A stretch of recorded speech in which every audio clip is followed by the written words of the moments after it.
திருவள்ளூர் வைத்திய வீரராகவர் கோவில் குளத்தில் குளிக்கச் சென்ற 3 மாணவர்கள் தண்ணீரில் மூழ்கி உயிரிழந்த இடத்தில் வேலூர் மண்டல அறநிலையத்துறை இணை ஆணையர் அனிதா ஆய்வு மேற்கொண்டார்.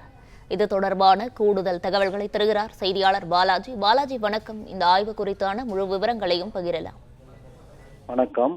பிரசித்தி பெற்ற திருவள்ளூர் வைத்திய வீரராகவர் பெருமாள் கோவிலில் கடந்த 2ஆம் தேதி கொடியேற்றத்துடன் தொடங்கி சித்திரை பிரம்மோற்சவ விழா 10ஆம் தேதி வரை 11 நாட்கள் நடைபெற்று வருகிறது.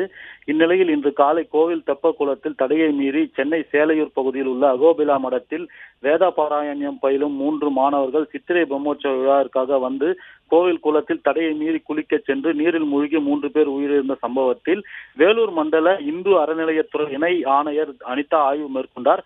கோவில் குளம், கோவில் வளாகம் உள்ளிட்ட பகுதிகளில் ஆய்வு மேற்கொண்டு கோவில் நிர்வாகத்திடம் விசாரணை மேற்கொண்டார்.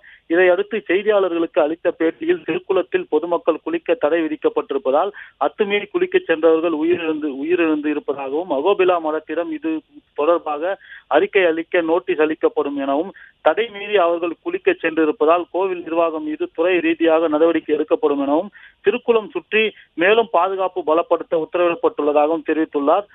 மேலும் அந்த சம்பவ இடத்தில் வேலூர் மண்டல இணை ஆணையர், அதாவது அறநிலையத்துறை இணை ஆணையர் அனிதா ஆய்வு மேற்கொண்டு வருகிறார்.